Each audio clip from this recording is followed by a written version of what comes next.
Ganda-ganda ko, sabi ng papa ko. Uy, Tawel Frida, nalagi ka? Halok-halok ba niya, uy? Wala mang iro na paghot. Wala mang kao-tao. Hoy, Soledad. Nakakay sa na ako. Ha? Kasi sa na ako mo, uy! Naay nakaabot na ako nga chismis na imo kunong gilibak ang akong bana nga mao si Agido. Ha? Walay anak dayo, walay anak dayo, wala gaya na. Fake news na siya, fake news yun. As ko na ako nga storya. Wala ko remember nga akong gingong anak yun, promise. Na naman diba pano ka Agido, ulit tagay ko ni 2 kilong bugas gani sa iyang YouTube na sahod. Libok-libok, pag sure, uy, mo gani, natin nga ako nga naman libak-libak ka diyang, itagaan mga 2 kilong bugas. You should be thankful. Thankful ko ato, uy. Masak pa lang ako nang naglibak-libak, nagpasak-pasak storyaan na nga buhat-buhat. Ako adyo pumuto ng naw. Adyo ko ka-remember nga nalibak ko siyong banad dahil. Kabalo, di ba ka na nga close kayo para since kindergarten at karoon, di ba? Classmate tatalik siya, di ba? Parehata adventure, di ba? Para sa average, para sa tanan, di ba? Maupod gani, ako lagi na-consider kay kabalo, di ko sa una pa nga close itang luha.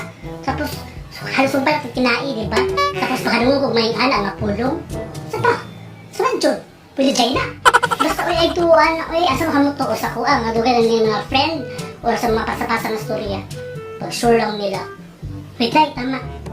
Kadungog ka nang sa kuanday ka ng SAP ba na siya sa gobyerno ka ng Social Amelioration Program.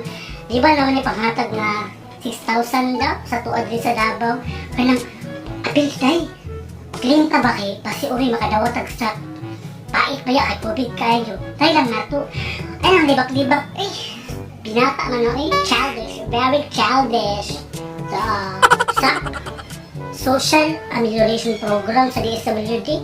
Murag kadungog ko anak dahil. Usay na niya dahil. Mahatag sila sa sila tuwa. Kasi pamagyan na. Oo, kay interviewon pa daw na una. I-check kung pila mo sa balay. Pila income. Kasi trabaho sa mong bana. Ako wala mo ko'y bana. Kasi single man ko forever. Siguro mapil ko sa SAP. Kaya naman ko'y naman ako mga magpapadali. Nagpuyo. Ako napakaon. Pwede ko'y trabaho karon. Kaya na work no pay. Basta uri ma-approve ta. Uy. Jinta. Interview. O siya. Sige. Doon lang kadingitan. Buta lang dyan eh. Basta naglagot ko ng pasa-pasa story about that. Gobal na ilang ba. Magkabaan. Makarma. Makilig lang ka. Pabula-bula ang ba. Hindi ka pasa-pasa story ka. Wala job mga. Di tara ito sa barangay. Karoon daw ata interview eh. Nakapirma na ka sa form. Naman yung form na filapan. Pag mga fit ato sa barangay. Mag-ilis lang sa ako kadali. Mag-ilis lang ako. O sa mapagawa pa lang sa ako. Well played na sabay na kapag sa barangay para sa interview. Sige tara. Tara. Akala okay naman ko. Sino ko mag-ilis. Ready naman po kung pa-interview. Pantay lang kasakuan ni Raso.